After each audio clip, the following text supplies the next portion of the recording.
Olá, muito boa noite para todo mundo.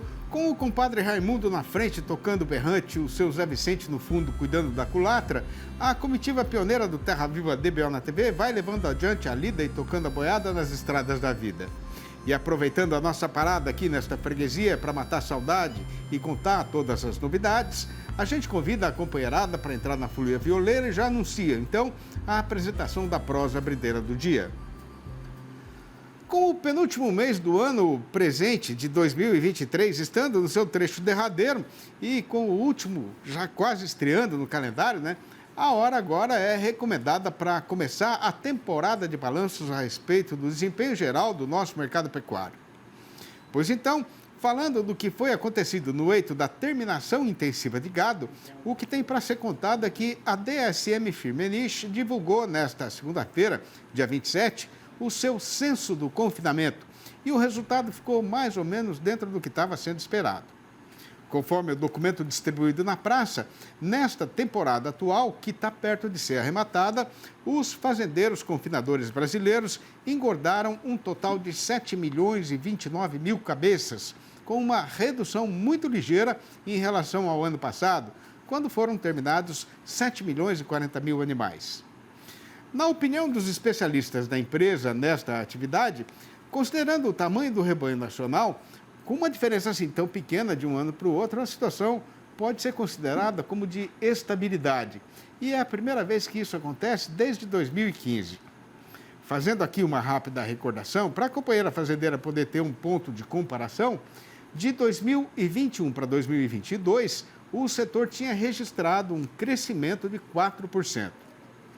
Destrinchando o relatório para saber o caso que foi passado nas principais regiões de confinamento do Brasil, em Mato Grosso, que é o dono da maior boiada do país, o que aconteceu foi um aumento de 3% no volume final de animais fechados na presente safra do coxo, que então está sendo encerrada com a entrega ao mercado de 1.470.000 cabeças.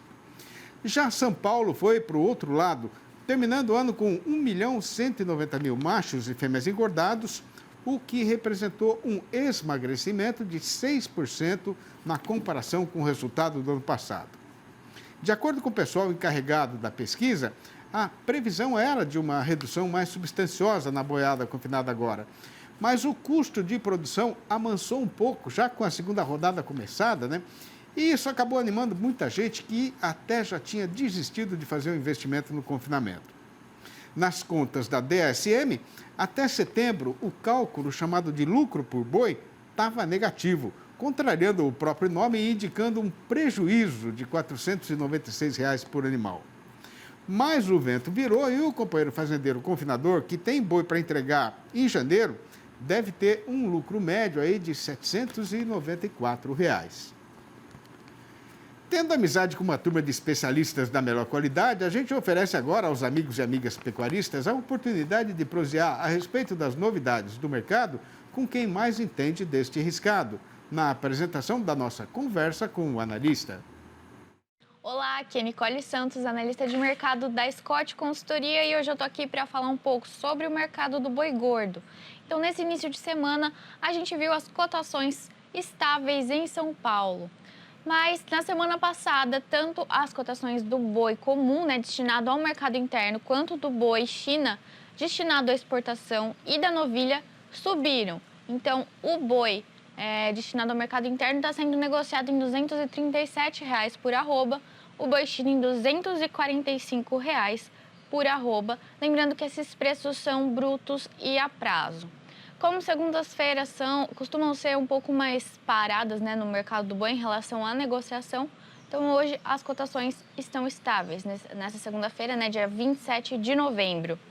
E as reações que ocorreram na semana passada, elas aconteceram principalmente puxadas aí pela oferta de boiada que está reduzida e também pelas demandas interna e externa que estão firmes. Um exemplo disso é a exportação, que até a terceira semana de novembro bateu 119 mil toneladas exportadas, uma média diária embarcada de 45,4% maior quando a gente compara com novembro de 2022. E até o final do ano, então, as expectativas são de que os preços sigam firmes, sem descartar oscilações positivas, mas a gente não espera grandes mudanças. Bom, eu espero vocês no próximo vídeo. Até mais! Na porteira da Fazenda da Saudade, a nossa empreitada está vencida na sua primeira metade, de forma então que a hora é recomendada para fazer aqui uma parada ligeira, mas é já que a gente vai voltar, só aguardar. É verdade verdadeira mesmo que ganhar a vida na lida de gado na Amazônia é uma empreitada complicada, por causa da sustentabilidade da atividade. E disso os companheiros e companheiras fazendeiros têm perfeita sabedência, né? Mas a boa notícia é que a ciência está avançando com muita ligeireza e descobrindo importantes novidades que já estão garantindo a harmonia entre a produção pecuária e a natureza na região. Este é o caso de uma pesquisa realizada recentemente numa área da Embrapa Agrosilvipastoril, em Sinop, no estado de Mato Grosso, que descobriu e comprovou que o sistema de integração da criação com a lavoura e com a floresta plantada compensa com folga a emissão de gases de efeito estufa e deixa um resultado positivo nesta conta. Pois então, para adquirir melhor entendimento a respeito deste estudo que lá foi feito, a gente vai ter a satisfação de prosear aqui no programa com a zootecnista Alice Monteiro, pesquisadora do SENA-USP, o Centro de Energia Nuclear da Agricultura da Universidade de São Paulo, que vai participar da função falando ao vivo pelo computador, diretamente de Piracicaba, aqui no interior paulista. Boa noite, Alice. Obrigado pela sua gentileza e prontidão para atender a gente. Seja muito bem-vinda aqui no nosso rancho virtual e eletrônico e faça o favor de se sentir em casa, viu? Obrigada, Sidney. Boa noite. Eu que agradeço o convite. Ô, Alice, qual foi a ideia inicial dessa pesquisa? Quer dizer, o que você e os seus companheiros pesquisadores estavam querendo demonstrar exatamente? Olha, nossa ideia principal era avaliar o potencial desses sistemas integrados de produção, né, para mitigar os gases de efeito estufa. E a gente queria mostrar que é possível, sim, fazer uma pecuária sustentável aqui no Brasil. Uhum.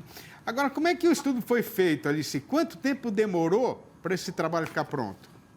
Olha, na verdade, esse estudo que a gente está conversando aqui hoje, ele faz parte de um experimento maior, né? Como você disse, lá da Embrapa Agrosilvipastoril. A gente trabalhou lá no maior sistema ILPF em experimento do país. E esse experimento ele foi implantado lá em 2011, os animais começaram a ser avaliados em 2015. Para o nosso estudo aqui, a gente avaliou o experimento de 2015 a 2018. E aí depois a gente pegou esse banco de dados que foi gerado lá com a equipe multidisciplinar, são vários pesquisadores que trabalham.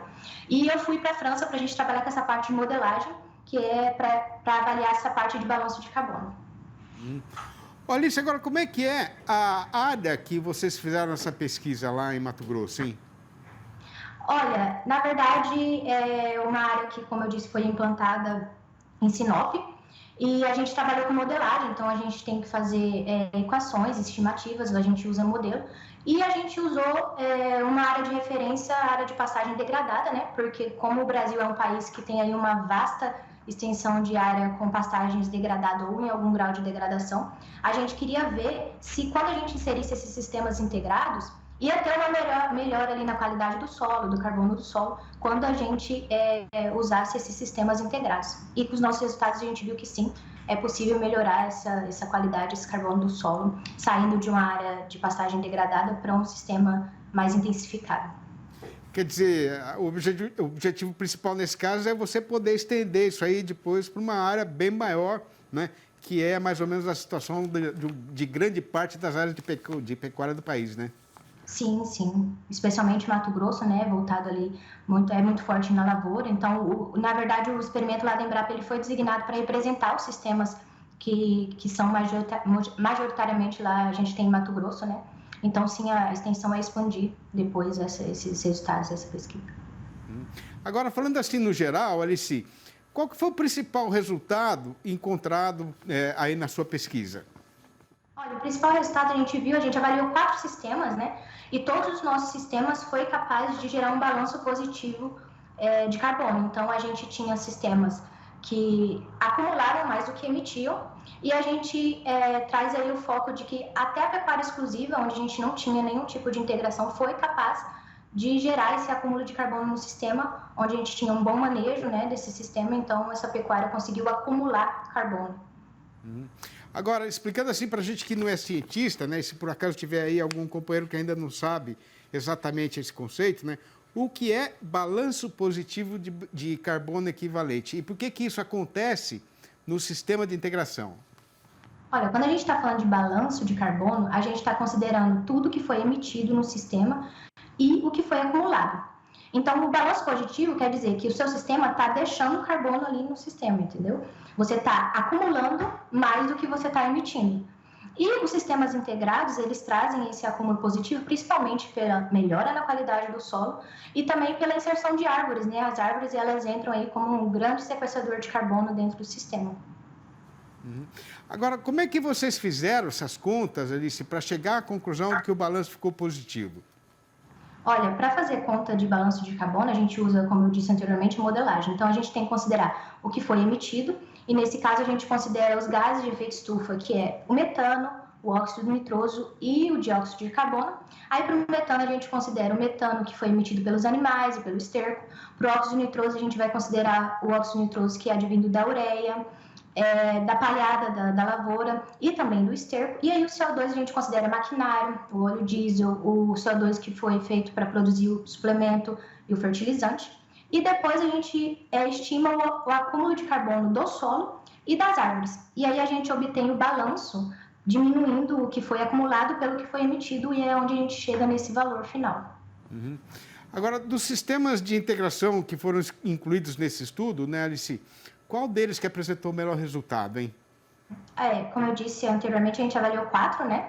A gente tinha a pecuária em monocultura exclusiva, pecuária floresta, o lavoura-pecuária e o lavoura-pecuária-floresta. Desses 4, em relação ao balanço de carbono, o que apresentou o melhor resultado foi o pecuária-floresta, porque a gente tinha uma maior densidade de árvores nesse sistema, a gente tinha cerca de 128 árvores por hectare, então a gente chegou a ter um balanço de carbono de 12, 13 toneladas por ano. O segundo melhor sistema foi o lavoura-pecuária-floresta. Nesse sistema a gente tinha uma menor quantidade de árvores, a gente tinha ali 72 árvores por hectare, e ele chegou a ter um balanço de carbono de 10 toneladas de carbono por ano. Agora, o que é que o fazendeiro precisa fazer, Alice, para conseguir repetir esses resultados numa área de pecuária comercial? Olha, eu acho que é começar do básico, né? Fazer o arroz e o feijão. Então, para o pecuarista, garantir que ele está fazendo uma pecuária ali bem feita. Então, ele está tendo o manejo da pastagem ali. Você está atendendo a exigência do seu capim que você tem na sua área. Então, se precisa fazer adubação, você vai adubar. Você não vai deixar o seu pasto passar. O animal, você vai estar atento à exigência dele também. Então, é um animal para ganho de peso, às vezes precisa fazer uma suplementação. Você vai fazer uma suplementação ali de 0,1%, 0,2% do peso vivo e garantir que sua pecuária está rodando certinho. Eu acho que é o primeiro passo, né? E depois, se você quiser implementar mais componentes no seu sistema, eu acho que o principal desafio aqui é mão de obra, né? Porque a gente precisa, quando a gente está trabalhando com esses sistemas integrados, a gente tem que considerar que a gente precisa de mão de obra especializada. Então, você vai inserir o componente florestal, você vai precisar de um engenheiro florestal para te ajudar no manejo das árvores. Vai inserir a lavoura, você vai precisar de uma pessoa que saiba mexer com maquinário, um agrônomo para te ajudar com a produção de milho, produção de soja. Ou se você vai inserir um agricultor, vai inserir o componente animal no sistema, ele tem que contratar um zootecnista, um veterinário para ajudar a lidar com a parte de manejo animal, né? Eu acho que esse é o principal desafio desses sistemas integrados. Agora, qual é a conta que o pecuarista deve fazer para ter certeza de que vale a pena fazer esse investimento na sua propriedade? Olha, números eu não tenho aqui para trazer para vocês. A gente tem uma equipe lá na Embrapa, né? O pessoal especializado que trabalha só com essa parte econômica. Mas, considerando os nossos resultados, a gente viu que há uma ótima produção quando a gente usa sistemas integrados. Quando tem uma inserção de árvore nesses sistemas, pode ter ali uma redução na produção de milho e de soja, mas a gente tem um aumento da produtividade animal. Então, a gente considerando essa produção, a gente vê que é possível ter uma rentabilidade, né? E você ainda está gerando um impacto positivo para o ambiente, deixando o carbono no sistema. Então, eu acho que esse é um investimento que vale, sim, a pena ser feito. Agora, além do resultado dessa pesquisa especificamente, né, Alice, essa forma de fazer o cálculo do balanço de carbono pode mudar aí a ideia negativa que boa parte do mundo tem hoje a respeito da pecuária na Amazônia brasileira? Com certeza. Eu acho que partindo desse princípio que eu venho falando, né, que a gente está saindo de uma pecuária extensiva ali, que você não tem um manejo do sistema, você está, às vezes, com a área degradada e indo para essa pecuária mais intensiva, onde você está com manejo, você está recuperando a área degradada, né? A gente viu no nosso estudo que só a pecuária exclusiva, sem nenhum componente inserido, é possível mitigar as emissões de gases de efeito estufa. E aí, quando a gente vai para a integração, a gente vê que a gente consegue intensificar mais ainda, porque na mesma área, a gente está conseguindo produzir carne, milho e soja. Então, a gente intensifica essa produção e a gente diminui essa pressão que existe para a abertura de novas áreas. Então, a gente vê que a integração é sim um caminho para a gente conseguir aumentar essa produtividade, né? De uma forma sustentável. Muito bom. Alice, queria dar os parabéns para você e para o pessoal que participou da pesquisa junto com você. Obrigado em nome do pecuarista brasileiro por esse trabalho, né? E um grande abraço para você e para toda a sua turma aí. A gente está sempre aqui à disposição, a gente é parceiro. Quando tiver coisa nova aí, liga para a gente prosear mais. Obrigado, viu, Alice? Obrigadão. Tchau, tchau. Tchau. Com o sol quase a pino e estando já perto do nosso destino, a comitiva faz aqui mais uma parada ligeira, aproveitando a sombra da engazeira. E depois do intervalo, o assunto que por nós será tratado é o caso que está sendo passado no mercado do boi gordo, que tem hoje a seguinte manchete chamadeira. Faltando agora quase nada para a entrada do derradeiro mês no calendário, o trabalhador brasileiro está contando as horas para receber o salário do mês e mais o 13º. E o açougueiro está reforçando o estoque de mercadoria na Câmara Fria. E o resultado aqui, a nossa Praça Boiadeira continua embicada na subida da ribanceira. O Terra Viva DBO na TV volta dentro de 3 minutos e mais um caquinho, aguarde.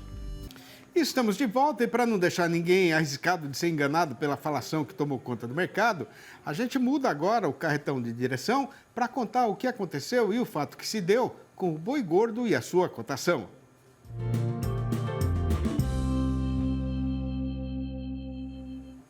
Na corrida que o tempo está apostando com o cavalo rei dos parelheiros, para ver qual dos dois é o mais ligeiro, o trabalhador brasileiro está torcendo entusiasmadamente para o primeiro, enquanto vai contando no calendário os dias que faltam para sair o pagamento do salário mensal e da primeira metade do 13º, né? Enquanto isso, o açougueiro, sendo conhecedor do procedimento costumeiro do consumidor quando o vivente tem algum dinheiro na mão, já está prevendo e se prevenindo para um aumento do movimento no balcão do seu estabelecimento neste prazinho curtinho que está bem aqui na nossa frente. Aí, com o comerciante varejista estando de novo no eito, campeando mercadoria para reforçar o estoque na Câmara Fria e poder fazer o perfeito atendimento da sua freguesia, que já está voltando, o setor atacadista também já está demonstrando sinais de reação. Repare então a amiga pecuarista que, confirmando a previsão otimista dos especialistas a respeito da demanda, a carcaça casada de macho castrado, que é o produto mais valorizado neste mercado, registrou nesta segunda-feira um aumento de 0,3% na comparação com o começo da semana passada. Já a carcaça do boi inteiro, que não é menos nobre, mas custa menos dinheiro, ficou parada no mesmo valor, nesse mesmo período considerado, né? E essa diferença na evolução das cotações é uma indicação de que a população já está se preparando aí para fazer as confraternizações natalinas na roda da churrasqueira, que, aliás, é um terreiro onde a carne bovina tem a preferência. E para ajudar mais ainda nesta conjuminação, que está pondo de novo o carretão no rumo de subida no estradão, lá na China o povo sarou da inapetência e o resultado foi um forte crescimento do volume exportado neste novembro que está perto de ser arrematado. A questão é que, justamente agora, nesta hora de aumento na precisão do dono do frigorífico, a oferta de gado terminado voltou a ficar apertada. Primeiramente porque boa parte da boiada engordada na segunda rodada do confinamento já foi comercializada. E o que sobrou do estoque não demora para chegar ao fim. Além disso, conforme qualquer criança de roça tem perfeito conhecimento, o boi de capim ainda está longe de ficar pronto. E o fazendeiro que tem algum lote temporão reservado, perto de chegar ou já chegado no ponto, não vai entregar por qualquer dinheiro trocado, né?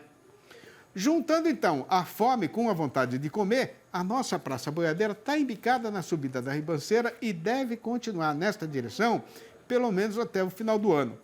Mas, assim mesmo, o caso é de pisar leve no chão e prestar muita atenção no andamento da negociação, para não ficar arriscado de dar um passo errado no mercado. Passando o traço e fechando a conta, no balanço do dia da Scott Consultoria foram registradas mudanças nas cotações em 5 das 32 regiões pesquisadas em todo o Brasil, sendo que em todas estas praças consideradas, a arroba subiu. A lista das arribadas foi comandada por Paragominas, no Pará, onde a alta foi geral, com o boi indo para R$ 227 e a vaca para R$ 217, a prazo e ainda para descontar o fundo rural. No Triângulo Mineiro, o macho aumentou sozinho para R$ 235. Em Goiânia, capital do Goiás, o boi já não sai mais por menos do que R$ 230. No Acre, quem tem macho pronto para vender está fechando o negócio por R$ 200 redondos. E no noroeste do Paraná, a fêmea melhorou para R$ 210. O João Julião comprou do Chico Boiadeiro uma invernada que estava largada e chamou os companheiros para fazer em mutirão a roçada do mato para plantar uma roça de feijão. Afiei a foice no ponto de aparar asa de mosquito, passei na casa do dito e queixamos junto no trieiro com o sol aprumando e alumiando a chapada. Com uma pionada boa de serviço, a empreitada logo estava terminada e aí o Cisso, que já tinha terminado de assar o capado e o resto do dia foi de cantoria, bateção de pé e alegria. Esta e outras muitas prosinhas rimadas de mesma embocadura e qualidade que eu escrevi ao longo destes tantos anos da minha vida que eu passei na lida de correr chão por esse mundão do sertão, estão reunidas e publicadas nos 4 livros da minha série Versinhos de Caipira, que faz a louvação da verdadeira cultura sertaneja brasileira.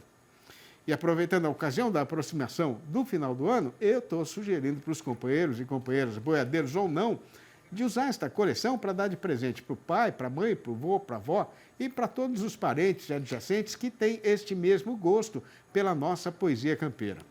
E quem quiser saber como fazer para comprar um exemplar ou logo a coleção inteira, pode ligar diretamente para o meu telefone pessoal, que é o 11 98 224 1807. Eu vou repetir, 11 98 224 1807. Ou mandar um e-mail para sidneymasco@uol.com.br ou ainda campear meu nome lá no Facebook e me chamar para prosear. E já sentindo saudade dos companheiros desta freguesia, a gente anuncia que acabou a cantoria e chegou a hora de ir embora. Mas desde agora fica acertado e combinado que o Terra Viva DBO na TV volta amanhã às 6 horas, às 8h30 da manhã e depois às 7h25 da noite. Um abraço para todo mundo e até a vista então.